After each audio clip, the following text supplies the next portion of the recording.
인류의 역사는 새로운 것을 창조하기보다 이미 존재하는 자원을 유통하며 막대한 부를 쌓아온 과정과도 같습니다. 그 대표적인 예가 바로 소금입니다.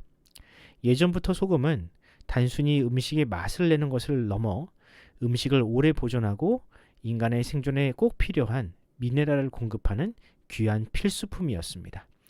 세상에서 가장 중요한 금은 황금과 소금 그리고 지금이라는 말이 괜히 나온 게 아니죠. 이처럼 소금은 그 가치를 일찍이 인정받아 소금 무역을 독점한 세력은 엄청난 부와 권력을 손에 쥘 수 있었습니다. 이런 사례는 셀 수 없을 만큼 많습니다.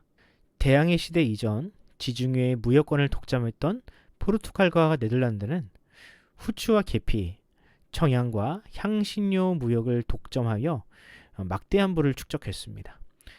20세기 이후 석유는 검은 황금으로 불리며 현대 산업사회의 가장 중요한 에너지원으로 자리매김했고, 석유를 풍부하게 보유한 사우디아라비아, 쿠웨이트와 같은 국가는 특별한 기술 없이도 세계적인 부국으로 성장할 수 있었습니다. 20세기까지의 국가의 운명을 좌우했던 것이 천연자원 독점이었다면, 이제는 인공지능이나 반도체 같은 첨단 기술이 그 자리를 대신하고 있습니다. 이는 천연자원이 부족한 우리나라에게도 오직 기술력만으로 선진국이 될 수 있는 새로운 기회가 열렸다는 것을 뜻합니다.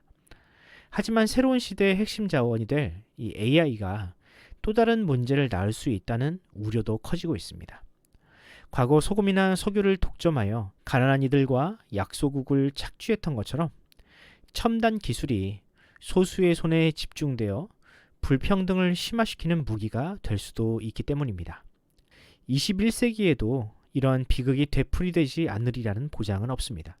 그래서 저는 우리나라 정부가 인공지능을 국가 주도로 개발하고 그 이익을 국민 모두와 나누겠다는 방향에 적극적으로 동의합니다. 부와 자원이 소수에게 독점되면 필연적으로 갈등과 전쟁이 일어날 수밖에 없기 때문이죠. 이미 이 AI를 통해 막대한 부를 축적하고 무기로 사용하는 나라들이 있는데, 이런 부정적인 흐름을 바꿀 수 있는 긍정적인 성공 사례가 우리나라에서 나왔으면 좋겠습니다. 에스겔서를 보면 과거 그렇게 하나님께서 주신 은혜로 성장했으나 오히려 그 성공에 취해 교만하여진 나라들을 향한 하나님의 심판의 메시지가 기록되어 있습니다. 과연 하나님은 당시 열강들, 특히 나일강을 끼고 있었던 이집트를 향하여 어떤 경고의 메시지를 전하셨는지 살펴보는 시간을 가져보도록 하겠습니다. 고대 이집트는 나일강을 중심으로 번영한 문명이었습니다. 나일강은 이집트의 생명줄이었고, 이집트 왕 바로는 이 강을 통제함으로써 백성들의 삶과 국가의 운명을 좌우하는 절대적인 존재로 군림했습니다. 그들은 자신들의 신들과 왕의 힘이 이집트의 번영을 가져왔다고 믿었습니다. 에스겔 29장 3절을 읽어드리겠습니다. 너는 말하여 이르기를 주 여호와께서 이같이 말씀하시되 애굽의 바로 왕이여 내가 너를 대적하노라. 너는 자기의 강들 가운데 누운 큰 악어라. 스스로 이르기를 나의 이 강은 내 것이라. 내가 나를 위하여 만들었다 하는도다. 여기 보면 하나님은 이집트와 바로를 큰 악어에 비유합니다. 이는 아무리 이집트의 왕이라 할지라도 결국은 하나님이 창조하신 피조물에 지나지 않음을 의미합니다. 그런데 이 악어는 주제넘게도 자신을 하나님과 동등한 존재로 여기고 나일강 역시 스스로의 힘으로 만들어낸 것이라 오만하게 주장합니다. 물론 한때는 그런 오만한 생각이 통하던 시절도 있었습니다. 바벨론이라는 새로운 강대국이 등장하기 전까지 이집트는 중동의 패권을 장악한 나라였죠. 이집트가 기침이라도 하면 중동 전체가 몸살을 앓을 만큼 막강한 영향력을 가졌으니까요. 하지만 시대의 흐름은 바뀌었습니다. 나일강을 끼고 있다는 이유만으로는 더 이상 강대국으로 인정받지 못하는 시대가 온 것입니다. 결국 이집트는 서서히 쇠락의 길을 걸었고, 이집트만을 의지하며 시대의 변화를 잃지 못했던 수많은 나라들이 가을 낙엽처럼 맥없이 쓰러지고 말았습니다. 남유다 역시 이집트를 의지하다 멸망에 이른 대표적인 사례입니다. 그래서 하나님은 에스겔 선지자를 통해 이집트와 그들을 의지하는 모든 나라들에게 경고의 메시지를 전합니다. 세상의 어떤 권력이나 인간적인 계획도 하나님의 뜻을 거스를 수 없으며 하나님은 언제든 악하고 교만한 자들을 심판하실 수 있는 전능한 분임을 선언합니다. 본문 9절을 읽어드리겠습니다. 애굽 땅이 사막과 황무지가 되리니 내가 여호와인 줄을 그들이 알리라. 내가 스스로 이르기를 이 강은 내 것이라 내가 만들었다 하도다.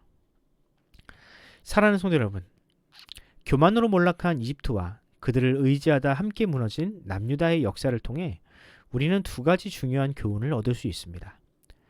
첫째, 교만은 자신을 하나님의 자리에 올려놓는 죄이며 그 끝은 결국 파멸이라는 사실입니다. 우리는 성공을 거두었을 때 그것이 온전히 나의 노력과 능력 덕분이라고 여기며 다른 사람들보다 우월하다 생각하기 쉽습니다. 그러나 우리의 성공은 하나님 없이는 불가능합니다. 이집트가 강성했던 것은 파라오의 뛰어난 리더십 때문이 아니라 그저 하나님께서 창조하신 나일강 덕분이었습니다. 마찬가지로 우리가 하나님께 받은 은혜를 자신의 공로로 착각하는 순간 타락하고 교만해질 수밖에 없습니다. 두 번째는 하나님이 아닌 다른 것을 의지하는 것은 헛된 일이며 그 끝은 고통일 뿐이라는 교훈입니다. 눈에 보이는 돈과 물질 아니면 SNS에 달리는 좋아요와 같은 타인의 인정 혹은 인공지능과 같은 새로운 기술들은 오늘날 우리가 의지하는 갈대 지팡이가 될 수 있습니다. 그러나 역사는 분명히 말해줍니다. 우리가 붙잡는 그 모든 것들은 한때의 유행처럼 언젠가는 사라져버릴 것들이라고 말입니다. 이제 이 말씀 앞에서 우리 자신을 돌아봅시다. 우리는 과연 온 세상의 주인이신 하나님과 하나님의 변하지 않는 사랑과 언약을 보여주는 그리스도의 십자가를 의지하고 있습니까? 아니면 시간이 지나면 부서져 버릴 갈대지팡이를 붙잡고 있습니까?